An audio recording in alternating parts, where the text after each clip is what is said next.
The land was wild, and so were the men who lived by the edge of the sword. Among them was a fierce warrior, hardened by years of battle and raids, a man feared by settlers and respected among his people. He lived by the creed of strength, honor, and survival.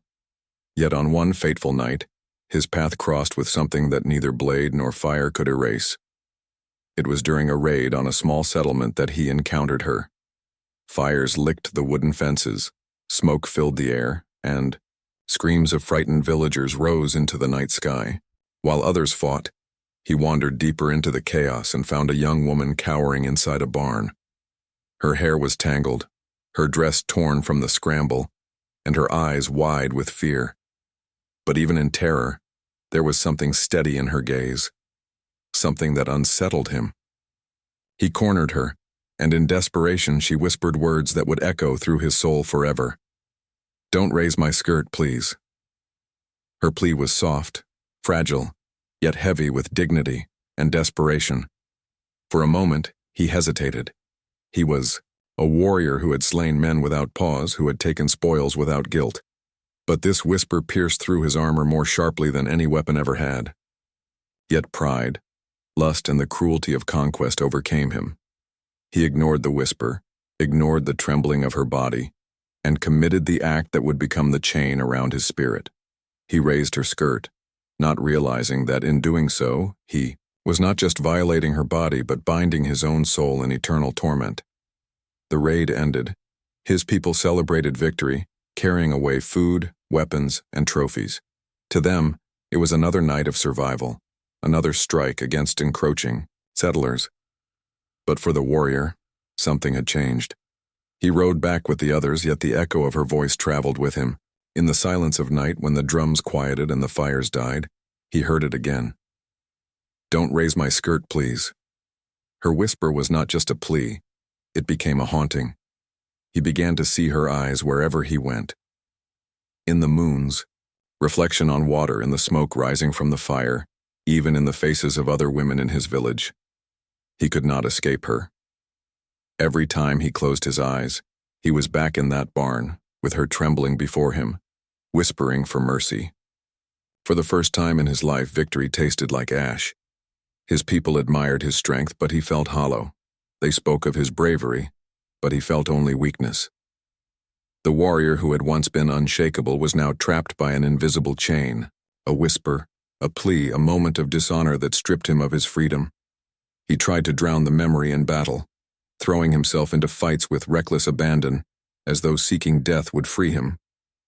But death never came. Instead, he lived, and with every passing day the whisper grew louder inside his chest. He realized then that some wounds are not carved into flesh but into the spirit, and they never heal. The woman he had wronged did not know it, but she held his soul prisoner. Her whispered plea was like a spell, binding him tighter than shackles. Though she may have moved on with her life, perhaps rebuilding her home, perhaps finding strength in survival, he remained her, captive in silence. The forbidden encounter was not simply an act of conquest, but the birth of his torment. What he thought would be a fleeting moment of dominance became an eternal reminder of weakness. For in ignoring her whisper, he had lost his freedom forever. The warrior, once feared by men, became enslaved by a whisper. The warrior returned to his people after the raid, but victory did not rest easy on his shoulders. While others celebrated, sang around the fire, and boasted of their triumphs, he felt a gnawing emptiness. The woman's whisper echoed in his mind like a drumbeat that would not fade. "Don't raise my skirt, please."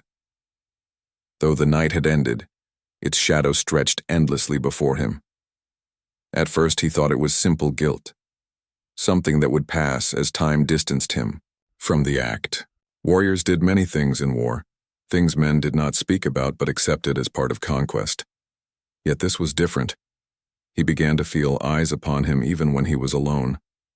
Unseen watchers, spirits hovering at the edge of his vision. The people of his tribe spoke often of the ancestors, of spirits who guided and judged. Now, for the first time, he wondered if they had turned against him. As days passed, his unease grew. In his dreams, he saw the woman's face, pale and trembling, yet powerful in its silence. She did not curse him with words nor scream for vengeance. Instead, she whispered.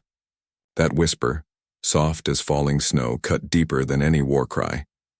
Each night the same vision returned, until sleep itself became his enemy.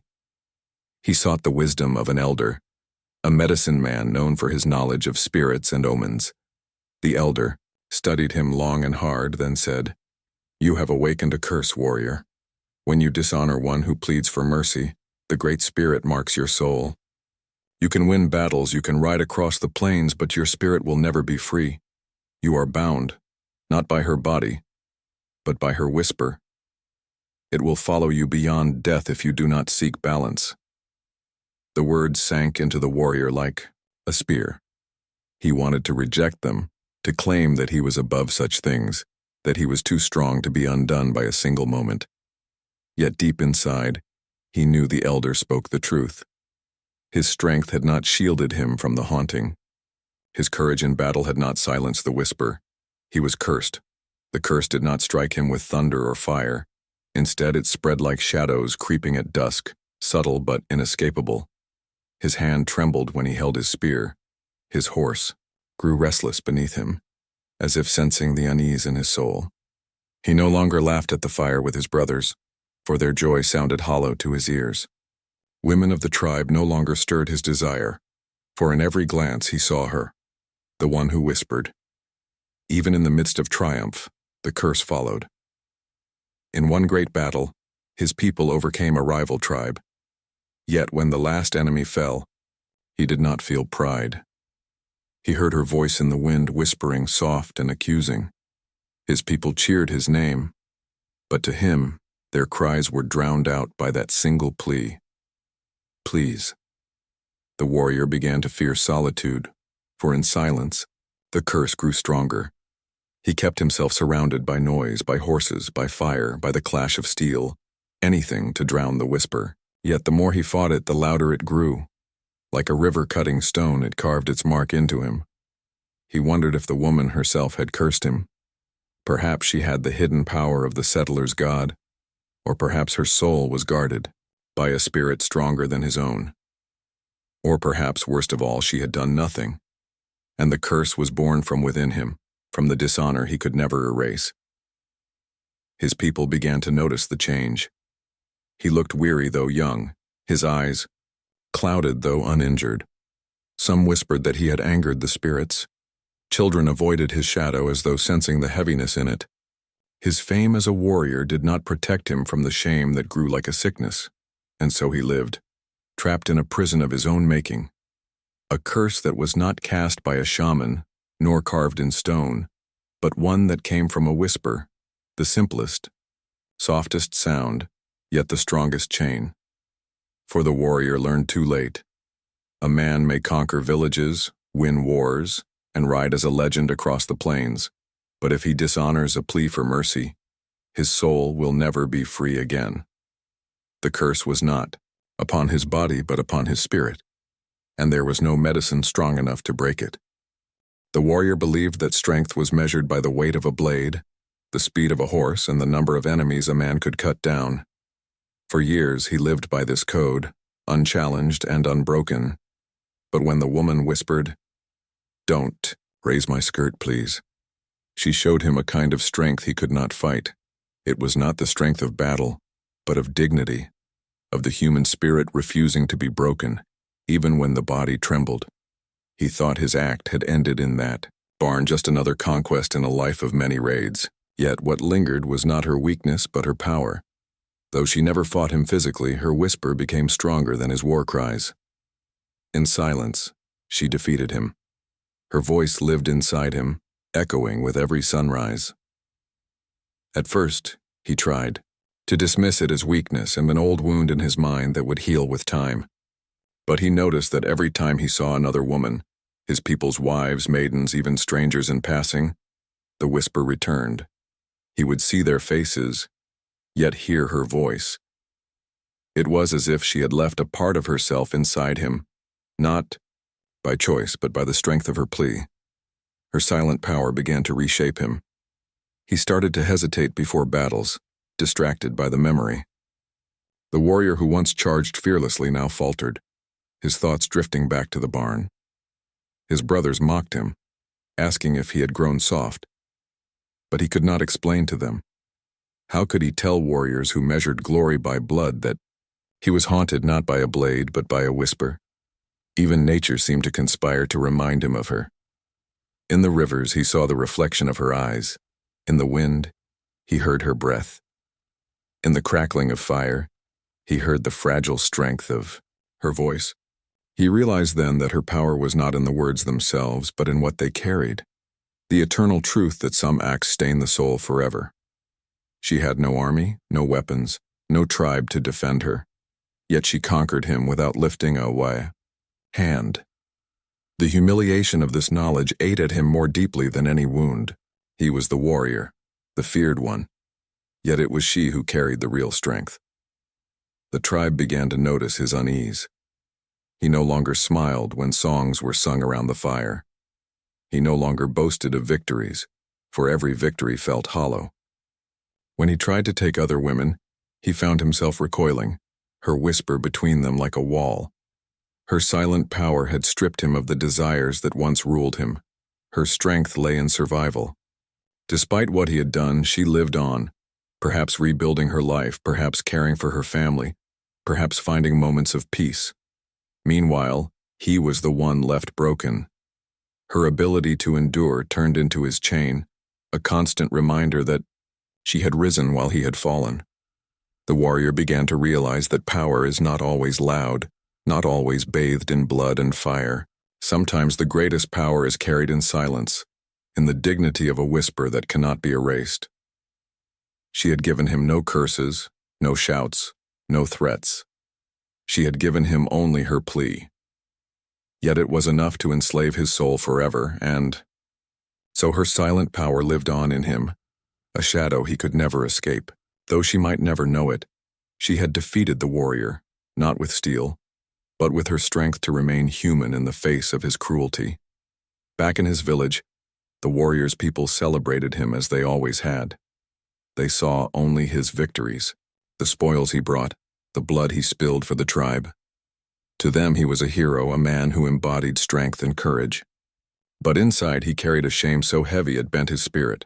The mark of shame was invisible, yet it followed him everywhere. He would walk among his people, but he felt like a ghost. When he lifted his spear, his hand trembled. When he danced at ceremonies, his steps faltered. His tribe praised him, but their voices felt distant like echoes through fog. The more they honored him, the more hollow he felt. The warrior had never known shame before. In his culture, conquest was survival. Women were spoils of war, and men rarely questioned it. Yet this time was different. The woman's whisper had pierced through the old ways, leaving him unable to hide behind custom. He had heard her plea and he had ignored it. That truth carved itself into his soul like a scar that would not heal. Shame became his shadow. In the quiet moments it grew larger, wrapping around him. When he looked into the eyes of his brothers, he wondered if they could see it too. Did they know what he had done? Did they sense that the man standing before them was not whole anymore? Some began to notice his change. He laughed less. He withdrew from the fire at night, sitting on the edges of gatherings. Mothers pulled their children away when he approached, not from knowledge but from instinct. They sensed something broken in him. Even his horse grew restless beneath his hands, as if rejecting the weight of his spirit. The elders spoke of honor as the root of freedom, and he knew he had lost his. No matter how many battles he won, no matter how many enemies fell before his spear, he could not wash away the mark of shame. Victories felt meaningless, for shame clung tighter than glory ever could. The people believed he had angered the spirits, and in truth, he had. But it was not just the spirits who judged him. It was himself. Each night, he returned to that barn in his mind. Each night he saw her trembling, heard her whisper, and felt the weakness of his choice. The mark of shame was not something he could share. To speak of it would destroy his honor among his people. And so, he carried it in silence. That silence grew heavier with time until it felt like a stone pressing down on his chest. He tried to fight it the only way he knew, through more war, more conquest, more attempts to bury the whisper in noise and blood. But the louder the world became, the louder her whisper grew. Shame fed on his victories, growing larger with every raid, every life he took. The mark of shame became his true enemy, one he could not kill with a blade. It stripped him of joy, of peace, of pride. He realized too late that a man can lose battles and still live free, but a man who loses his honor lives in chains. The warrior had thought himself strong, yet shame proved stronger. And though his people still saw a hero, he knew the truth. The mark of shame had already claimed him. The warrior's torment grew unbearable. Days turned to weeks and weeks into seasons, yet the whisper never left him. It clung to his spirit like smoke to fire, unyielding, inescapable. He realized then that there was only one path left to him: redemption. Not through conquest, not through battle, but through facing the woman whose plea had chained his soul. Leaving his people, he set out alone across the plains. His horse carried him through endless grasslands, under skies heavy, with storm and silence. Every step was heavy, as though the earth itself judged his passage. He was a warrior by trade, yet now he rode not as a conqueror, but as a man seeking something greater than victory. On his journey, he passed villages and rivers, but nothing brought him peace. He found himself speaking aloud, as if the spirits might answer, "What must I do to be free?" Yet no answer came. Only the wind carried the whisper back to him. At night, he sat by small fires, staring into the flames. He thought of her, not as a victim, but as a person. Did she rebuild her home? Did she walk freely under the sun? Or did she carry scars too heavy to heal? The thought that she might still suffer because of him deepened his torment. Redemption was not just about freeing his spirit, it was about restoring what he had broken. The path to her settlement was long, and when he finally arrived, he saw it rebuilt, though marked by the scars of the raid. Children played in the dirt, women carried baskets, men tended to repairs. Life had returned, but it was not untouched. He felt the weight of being the shadow over their recovery. When he saw her, his breath caught. She was older than in his memory, her hair tied back, her face marked with resilience rather than fear. She carried herself with dignity, as though she had endured fire and risen from it. She was no longer the trembling girl in the barn, she was something more, stronger, unbroken. He dismounted, approached, and fell to his knees. The villagers turned to look, confused, wary of this warrior kneeling before one of their own. His voice broke as he spoke. "I wronged you. Your whisper has followed me, binding my soul. I beg you, if forgiveness exists, grant me a piece of it. If not, let me suffer before you, so that I may carry the weight in truth, not in shadow." The woman looked at him for a long time. She did not strike him, nor call for others to do so. Her silence was powerful, steady, and he felt it pierce him deeper than any blade. She did not need to forgive him to show her strength. Her very survival was an answer. For him, redemption was not immediate. Her forgiveness, and if it ever came, could not erase the act. But the act of kneeling, of confessing, of placing his pride beneath her dignity, was the first step toward balance. For the first time since that night, he felt a crack in the chains around his spirit. The journey of redemption, he realized, was not about reaching an end, but walking the path forever. Whether or not she forgave him, whether or not the spirits released him, he would live each day in the shadow of his choice, striving to honor what he once destroyed. And so the warrior's greatest journey was not one of conquest, but of humility. A journey not measured in miles, but in the weight of a whisper.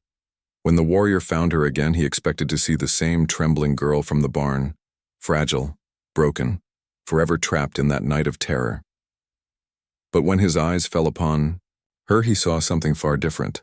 The woman had not only survived, she had grown stronger. Her posture was straight, her gaze unwavering. She worked with her people, rebuilding their lives, her hands roughened by labor but steady with purpose. She was not defined by what he had done to her. She was defined by the strength she had forged afterward. This strength shook him more deeply than her whisper had. He had imagined her living as a shadow of herself, haunted, destroyed. But instead she carried herself with a quiet dignity that made him feel smaller than ever before. She did not wear her pain as a visible wound. She had transformed it into resilience. When he approached her, she did not flee, nor did she rage at him. She simply looked at him, and in her eyes, he saw something terrifying.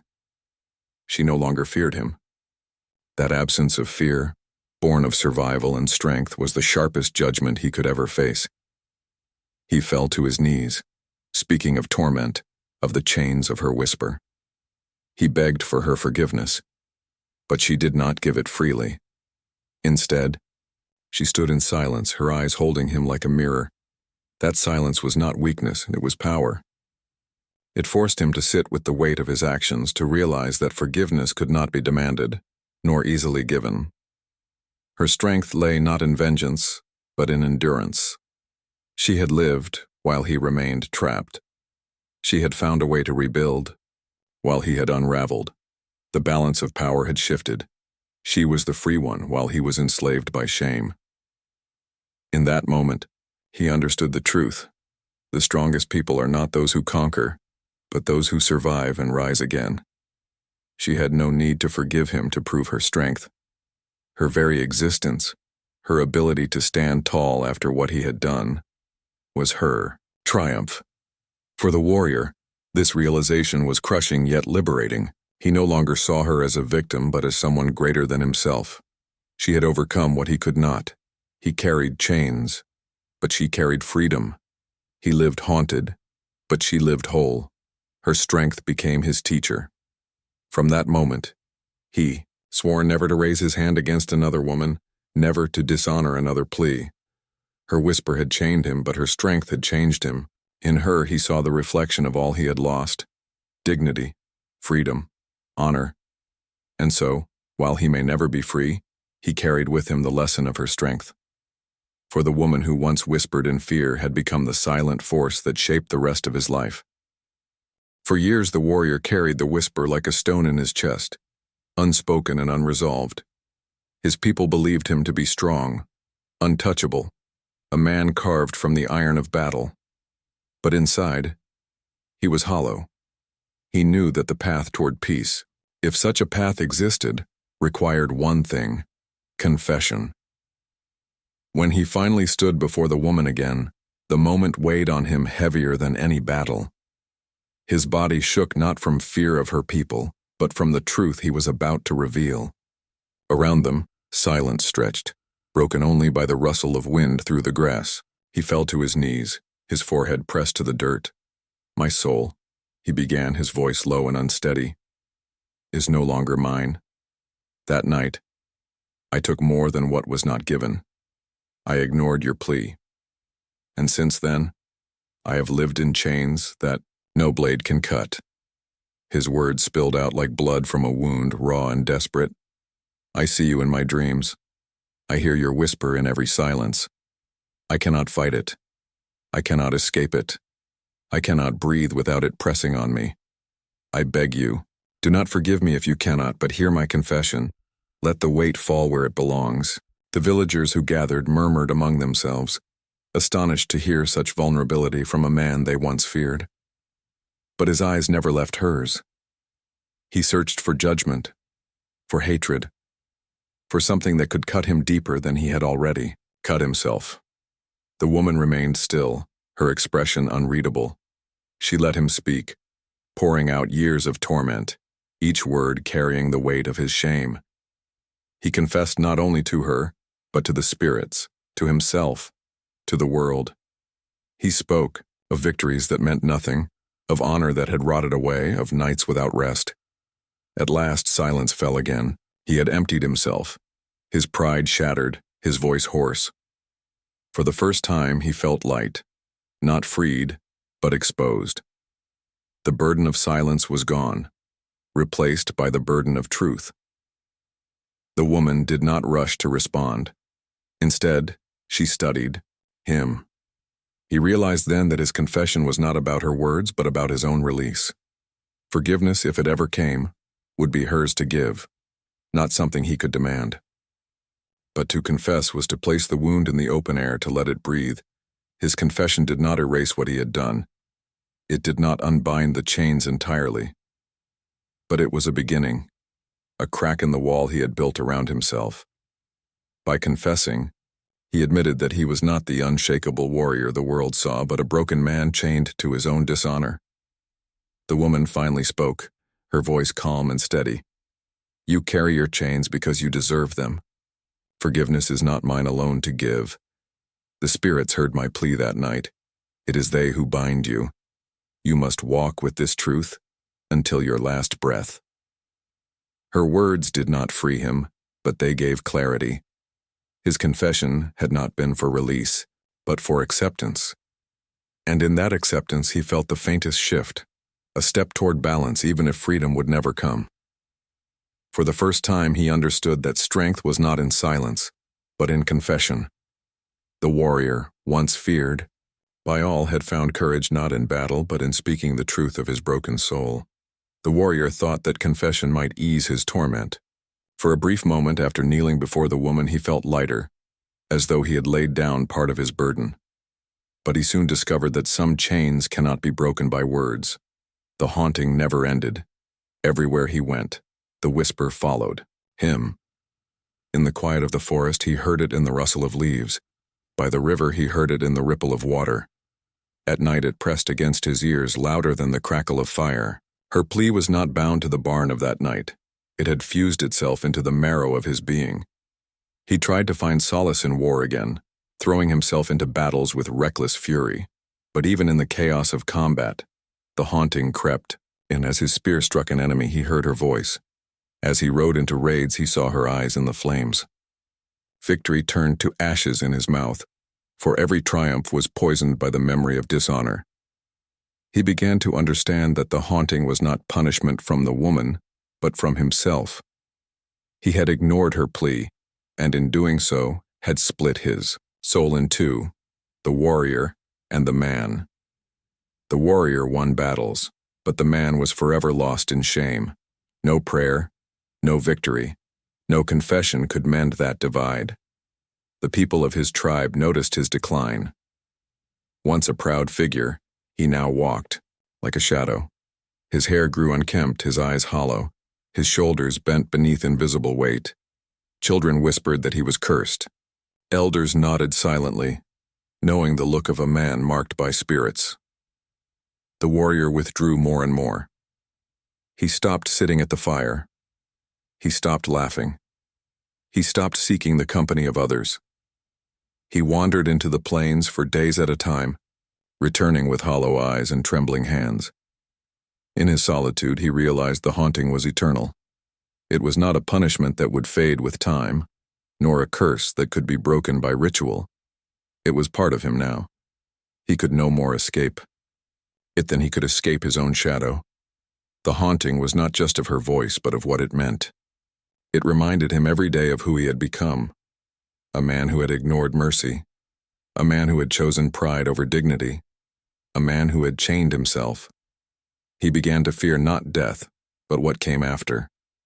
If her whisper followed him in life, what would it do in death? Would he wander the afterworld still hearing her plea? Would the spirits deny him rest, forcing him to walk forever in torment? The haunting never ended, and perhaps that was justice. For some acts are not meant to be forgotten.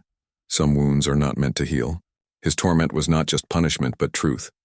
Once a man dishonors a whisper for mercy, his soul is never free again. And so, he lived as a ghost long before death claimed him. A warrior on the outside, but inside, a prisoner of a single whisper. A reminder that sometimes the softest voice can bind more tightly than chains of iron. Time passed and the warrior grew older. His strength faded, his hair grayed, and his body carried the scars of countless battles. Yet the deepest scar was not visible. It lived inside him, the whisper that had never left his soul. He no longer rode into raids with the same fire. He no longer sang war songs with the same pride. Instead, he walked with a heaviness that others began to notice. The young men of the tribe, once eager to follow him, now watched him with curiosity. They saw a warrior who had everything: honor, victories, songs sung in his name, yet lived as though burdened by invisible chains. Around the fire, he rarely spoke. When asked about his silence, he gave only vague answers, but his eyes carried truths that words could not. Slowly, stories began to spread among the younger warriors. They whispered that he was cursed, that he had angered the spirits. Some said he had taken something that was not his to take, and the Great Spirit had bound his soul for it. The details were vague, but the lesson became clear. Dishonor brings chains no blade can cut. Though he never told them the full truth, his presence became a warning. The way his shoulders bent, the sorrow in his eyes, the silence that followed him, all spoke louder than words. Younger men who once sought glory began to question what kind of glory they pursued. Could a single act, a single night, strip a man of peace forever? The old warrior's life said yes. And so the legacy of the whisper spread. It was not written in songs of victory or painted on hides. It lived in hushed conversations, in the cautionary words of elders, in the lessons passed to boys becoming men. They were told, a warrior's strength is not measured by what he takes, but by what he refuses to take. A plea ignored will follow you longer than any victory won. In this way, the woman's whisper lived on beyond her, beyond him. Though she had spoken it only once in fear and desperation, it became a story carried by generations.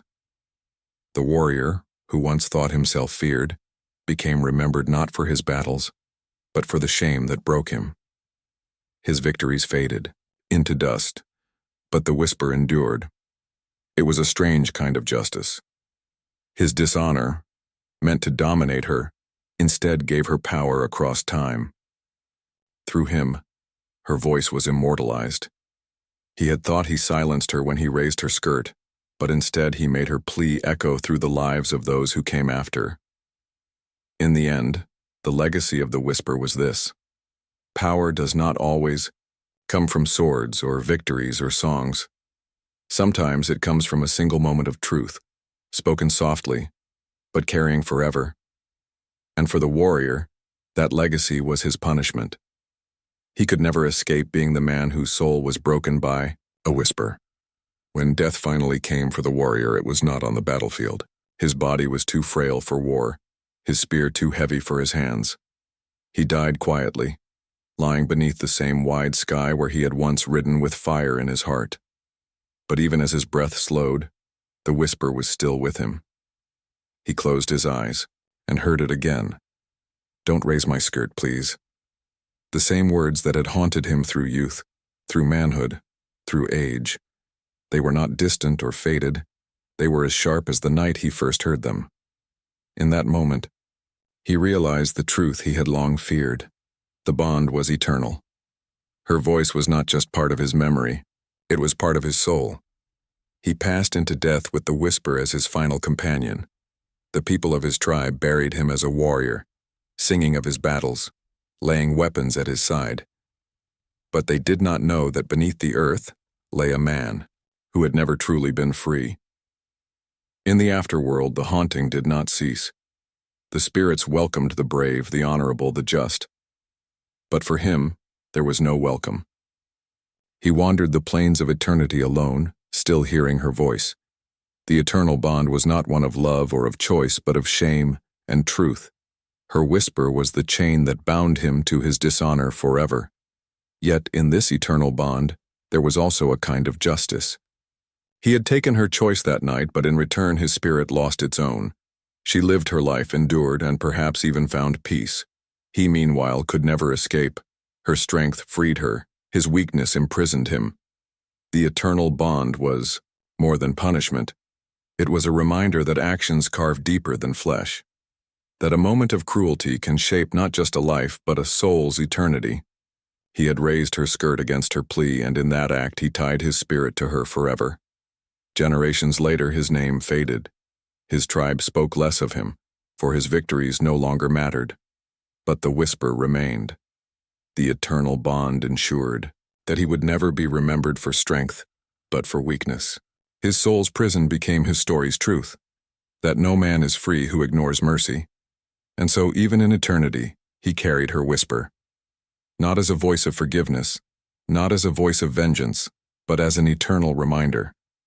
A bond between them that death could not break. In life, he was a warrior. In death, he was a prisoner. And in eternity, he was forever bound to the whisper that stripped his soul of freedom.